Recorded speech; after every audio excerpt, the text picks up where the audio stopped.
Peru. Hey, wonderful. What? Tell us about the COVID situation there in Peru. My impression is it's not so great, but I'd We love to don't hear about that. we don't have live events yet. Right. Well, we don't have too many here either. But what are the case rates like in Peru? Do you know that? You know how many per 100,000 Right now, population? Hmm. we were I believe the first per 100,000 last year. Right now, the numbers are good, so people are trying to go back, doing the Hmm. same stupid stuff like just taking the temperature and cleaning the shoes and I believe in wearing masks and having tests and Hmm. keeping the distance and having this ultraviolet light and Right. keeping all the controls that you can have. What the Right. only thing that we can, at least that I do, is to have simulive events. I hear you. So vaccination, not rates not high in Peru, and people aren't wearing masks the way that they probably should be. Uh, we have another minute. Hey Sarah, it's great to see you again. To It's Adrian. been too long, and Rob, well, and Cindy, we see you more frequently, but it's great to have folks here. Uh, it is 2:10, and I'm going to actually start this timer so that Liz doesn't give me a hard time to about ending on time. Um, Here's what I think we should do. We've got enough people that in 25 minutes, I'm not sure that we can have a conversation that involves everyone. We'll do something very similar to what Liz did. But what I'd like to do is to start off with a very brief summary of certainly the situation in the US. Uh, and many of you know that a few weeks ago, Freeman put out a pretty comprehensive 1 hour webinar on which made a pitch for going back to in-person events in this country. And there were I certainly and others had some criticism of it. And last Monday, I posted the longest post I've ever posted on my blog on as a critique of that webinar, which I will summarize very, very briefly here. Um, just so you know, my background is I design and facilitate meetings that essentially become what the people who go to them want need them to be. So participant-driven and participation-rich meetings. I've been doing that for about 30 years, and I've written 3 books on the topic over the last 12 years, to my amazement. But this session today is really not about that. It's actually using some of the other skills that I had from the multiple careers I've had in the past. I ran a solar energy business in the 70s and 80s and learned a lot about ventilation at that time with air heat exchangers. And I've also spent as a physicist a long, long ago, many years doing computer models. And the Freeman seminar, which I will post a link to right here, well worth watching. A lot of interesting information, though, again, I do believe it's a little, there we go, a little biased, understandably, because Freeman wants to get in-person meetings going again. It's their business. I understand that, and we all do. We all do, and I do just as much as you do. I really miss them. But the Freeman meeting really, and I encourage you to look at the video. Did 2 things. The headline, the sort of pitch statement that unfortunately a lot of trade journals have repeated in their articles about it is, the truth is in-person events are actually safer than many daily activities like trips to the grocery store, and we have the data to prove it. And I have the big criticism of that is that when you look at the statistics on the next slide in that video, they look at the rate for getting COVID in the United States amongst the entire population, which includes all the folks who are, as we know, not doing very safe things, like not wearing masks, not getting vaccinated, or they can't get vaccinated, and so on. And comparing that with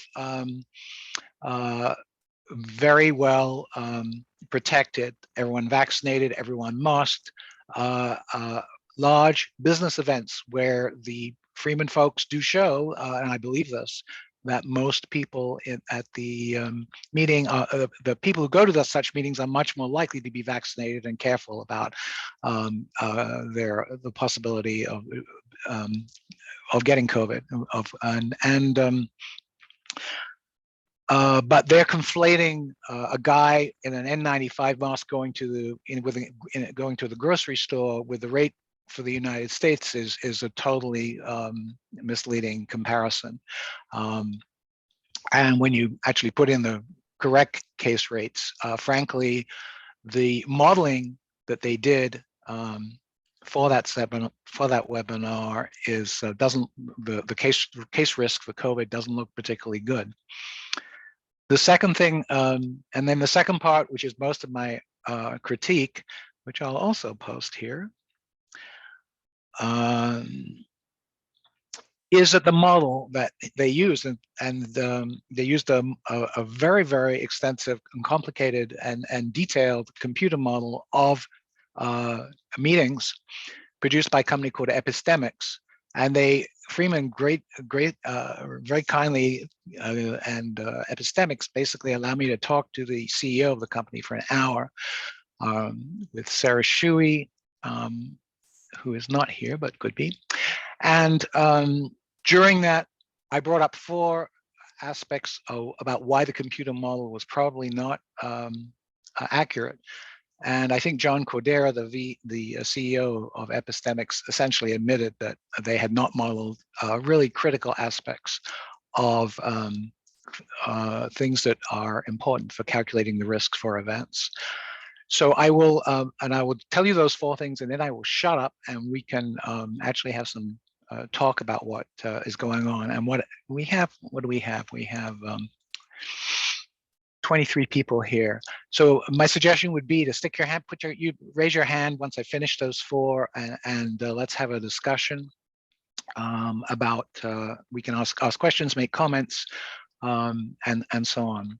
So the 4 issues are: the first issue is, and this is really key and very important, that the reality is that just about every venue in the United States has probably not upgraded its HVAC systems to create a safe environment for meetings. And there are ASHRAE recommendations which have been out since April about what you need to do this.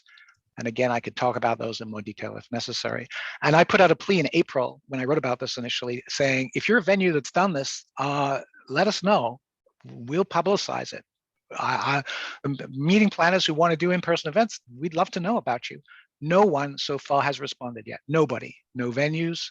We all know that small places, doctors' offices. That I go to doctors' offices. Those folks have got those portable air filtration units and so on. Small places, really small venues, are doing this. But large, the places that we're habitually holding large in-person meetings have not done this yet, and it's understandable. I'm not criticizing them. It's very expensive to do, and they're probably working on it. But I have repeatedly requested venues who have done this to publish, to let people know this. Would be a big selling point for in-person meetings, and I've had 0 response in this country. And that involves another piece, which is the additive risk for people traveling to meetings. We can talk about airline travel, but the main issue is your attendees are probably going to be staying in a property, in a hotel somewhere, and you have no idea, unless you're going to stay in that hotel and sleep in a mosque, you have no idea really whether the air coming into your room is coming from a person next door who has COVID. And again, properties have not done this work yet, probably, because I think they would be talking about it if they were. The third issue is that the Epistemics model does not model what happens, which people were talking about in Liz's earlier session, what happens when we have socials and we have food and beverage and masks come off because you need to take your masks off and so on. And multiple people, including Joanne at the last session, have described how when that happens, and alcohol is involved, people forget and it's understandable. And they want to get together with their crew, their, whoever it is, the wedding, whatever it is, the commercial, the business meeting, the association members who they haven't seen for ages, and they forget, and they get too close, and the masks are off. And that is not modeled in the epistemic model at all. The fourth point is the epistemic model has a fantastic ability to include different variants of COVID in it. You can add a new one and add the factors with transmissivity and so on. Very, very impressive. But the problem is that I'm skeptical whether these models can accurately provide good information about risks when a new variant appears. You got to remember that Delta appeared we discovered Delta was started to circulate in end of 2020. It was 6 months before the meeting industry, well, the world in general, realized that Delta had changed the game in terms of risks. Some people knew it before then and so on. It's going to be very, very hard for us as meeting planners and advising clients on whether they should hold meetings to say, yeah, things are looking better. We're coming down the curve on the US case rate now, so maybe February will be fine.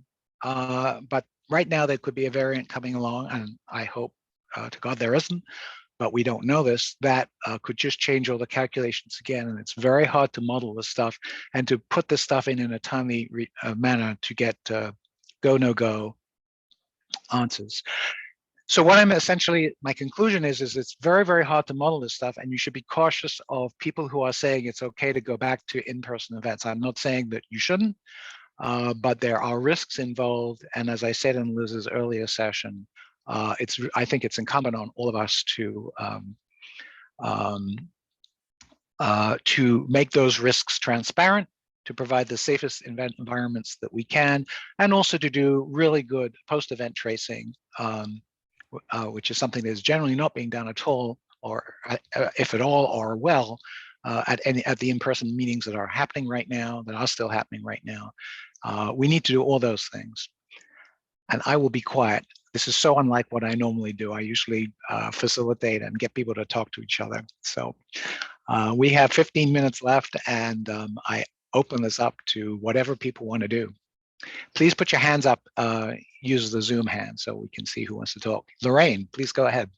Hey there. So happy to have a forum to talk. I kind of take a different approach than maybe some regarding COVID. We have a couple of events coming up. We had one back in June. I take that back. We had one in June. It was our first in person, but it was outdoors. And I have two more in October that are both in New York City. They're both indoors. So this is the approach that I take, and I'm very transparent. I like, Adrian, I like your points about being transparent so people understand the risks that they're taking, and also, trying to provide the safest environment that we can. So this is and this is not my personal, I make decisions for myself personally, but when I'm advising a client, I do this. I'm not a healthcare professional. I am not, so I don't pretend to be or anything like that. I let them know best practices. I let them know to reach out to the venue to see what they're doing. We gather all the information, whether it be what the venue is doing, what that particular city or state is doing, and we put all that information out to the attendees. So like you had said, we're transparent with the risks that they're taking. But I don't call it such as risks. I present the information because I recognize that it's a very personal decision for people where they stand in this whole thing, and everybody views it very differently. And I could very easily piss off half of the attendees or the other half of the attendees by approaching it in a certain way. So I just put the information that I know to be put in front of me, in front of my attendees, and say, this is what the venue is doing. This is what your host is doing. And I should also say, I do mostly corporate events. I don't do any really social events. This is what your host is doing. This is what I, as the event manager, are doing. My staff is all double vaccinated. We're wearing masks. We clean off the equipment. We give them all the information. And then we say, it's your choice if you want to attend. And if you feel comfortable, we're arming you with the information, but it's your choice. And there's no judgment. There's no judgment. If you want to attend virtually, you don't want to attend at all. And then we're doing things to take it a little bit beyond to make people feel really comfortable, because even though people attend, they still have different comfort levels. And we've seen this of other events where there are dots going on badges or wristbands with the different colors, the yellow, the red, and the green. And red means stay back, don't shake my hand, don't engage with me, don't come near me. The green means I'm willing to shake hands, I'm willing to say hello, whatever. And the yellow means I'm kind of not sure where I am just yet. So people know how to approach their other attendees. And then once again, providing, PPE if we need to, providing hand sanitizers, making sure the venues are cleaning, doing everything that we could do to provide a safe environment. But ultimately, in my opinion, it's the attendee's choice. It's my job to give my client all the information I can, not my opinion, just all the information I could provide them with, and then provide all that information to the attendees, and then it's their choice if they want to attend. I'm just a facilitator. The same way if I'm providing food or I'm doing anything else, or doing an activity or something like that, I'm setting it up. I'm making sure it's as safe as that I could possibly do within my abilities. But I'm not here to judge, and I'm not here to tell people what to do. And that's just my 2 cents. I think go ahead, Vital. How do you Yeah, pronounce your sure. name? I'm I sorry. think there's Yeah. a couple of really interesting things. And we all think about creating a confident commitment upon our audience to come, but that gets them there, and then what? And I think we all saw the thing that happened on The View last week, which to all of us was completely terrifying. When your host tests positive, what do you say to your audience? And you better believe that the vice president didn't leave the hotel as soon as she heard that. So one of the things that I see people doing is creating, as you would have breakout rooms for too much press in a physical conference center or hotel environment, creating virtual spin-off rooms where you could, land a participant and stream them virtually. Also, I think that the other thing that I see as a trend, and I think that we're going to see for the near future, is that the places with the best climates are going to serve, because the more you can be outdoors, the better you're going to be. I saw a friend of mine send me some stuff last week from, I think it was a Salesforce convention in San Francisco. They did Metallica outside of the convention center. And it's really funny because, these guys, they drove up in cars. They look like, grandparents coming to a PTA meeting, not Metallica. They just kind of walked up, plugged up, started playing and left. But I think that we're seeing that. And the other thing, I'm in Washington, D.C., and that has its own other set of interesting mandates in terms of what they determine as safety and what they determine of testing. I've seen tests imposed upon events because they're going to get an executive appearance or the promise of an executive drive by or come by, and all of a sudden now everybody's got, they're not used to that, but now everybody's getting tested at the door. And that takes your whole event and knocks it back an hour, because people got to sit in their car for 25 minutes to figure out whether they can come in, and then you can proceed. And then you also have the added responsibility of what happens when you get a positive test. Not a lot, but one. One of the things that is complicated in the United States, of course, is that different states have different rules. This is not necessarily, if any of you are doing events in Europe, as I am right now, things are often a lot easier. I mean, in France, there's a universal vaccine passport. You can't go indoors in a restaurant unless you show that you've been vaccinated, and it's very, very straightforward. But I would have to say, that there are. I think that we cross the line ethically if we, as meeting planners, are allowing people to get together indoors without masks, except perhaps for socials and food and beverage in incredibly well ventilated or ideally outdoor spaces. And I personally would make that a requirement and turn people away.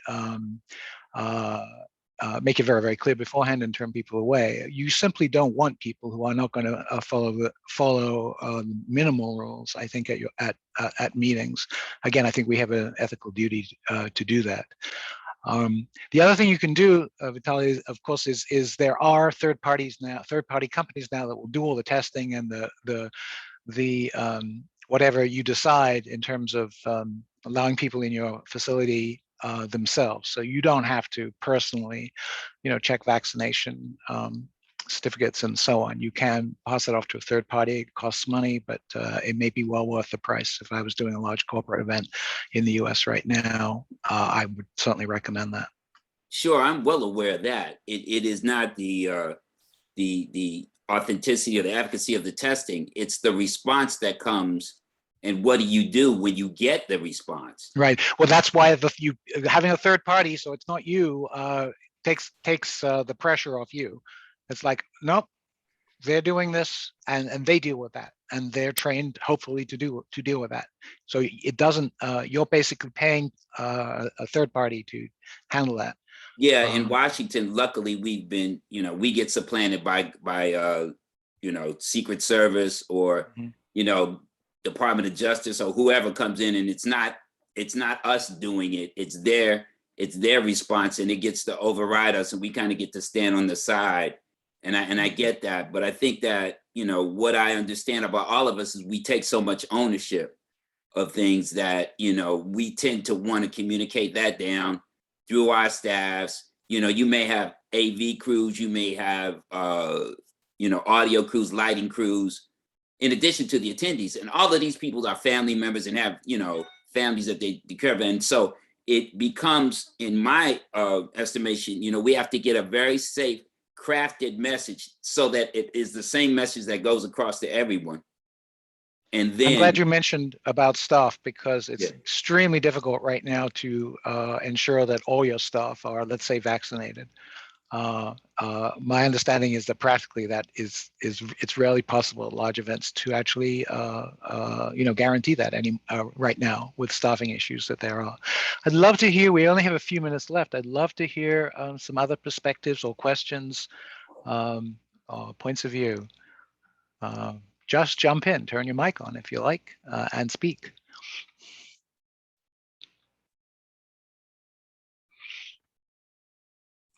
I'll just verbalize what I wrote. Here in Canada, each province has its own set of rules and have decided to do their own vaccine verification process.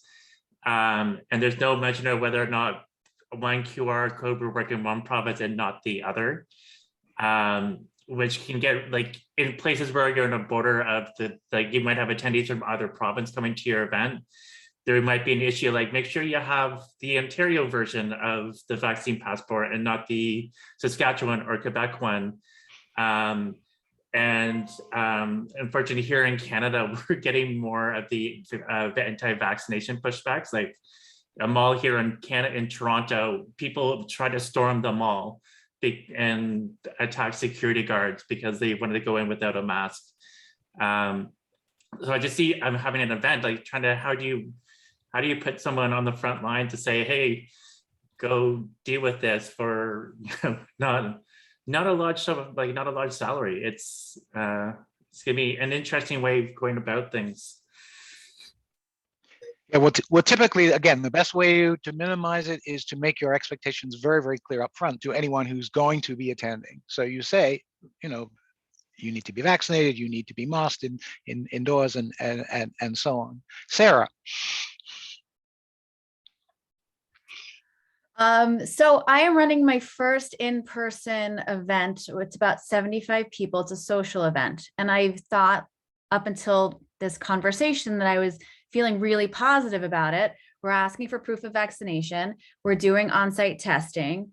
We are saying to anybody, don't come if you don't feel that you're up for it, so that no one is feeling they have to be there.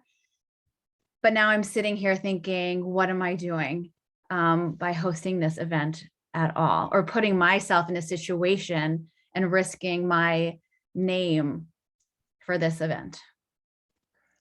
I think that's a really good question. And the fact that you're asking it is, I mean, I know you, Sarah, so I know you would be concerned about that. I think, you know, my take right now is that it is possible, doing everything that you've done, to ethically hold an in-person event. Okay, but especially if you are being very, very careful about, you know, the weak points in the high risk situations of food and beverage in person and so on. And I mean, if you can do that outside, do it outside, for goodness sake, you know, or do it in a huge venue with, you know, 50-foot ceilings and so on. Right. Don't do it in so, and you understand all that. Uh, and that's where, you know, I think all of us ultimately have to decide to do that. But you know, the alternative argument is, you know, nothing is risk free. You know, I could drive down to town 10 miles and get in a car accident. I mean, there are risks in everything we do. Our job is to and thank goodness we have vaccines right now, because that does make, I think, in-person meetings possible. And there may be a time be in a time in the future where case rates are down enough in the US, or from the population who are going to be coming to your event, that you can feel confident that masking and vaccination and pre-entry testing and post-event tracing are doing everything that you can ethically do, you know, responsibly do. And if you put in, you know, if you say, look, we'll be doing, these are all the things we're doing. Right. They're everything we can think of. You still get to choose whether you come. We are not telling you that you are risk-free. I mean, you know, you could catch it on the plane. You could catch it in the airport diet, you know, restaurant when you take your mask off. You could catch it while boarding your airplane, which is a danger point, for example. But if you make all that clear to the attendees and you do your best, I think you can ethically hold in-person meetings, or certainly plan for them in the near future in this country. I mean, that's where I come from, and right now, and I hope that that I can still say that confidently, you know, 3 months from now, that we all, and when things hopefully are better. Let's hope so. Thanks, Adrian. Sure. Any other points we have? Oh, we have no time. We have no time. I'm going to let you go. It's good to see many of you again. Thanks for coming here, and let's go back and see what else is happening in techsytalk. Take care, everyone. Thanks, Adrian. And sure, you're welcome. Bye.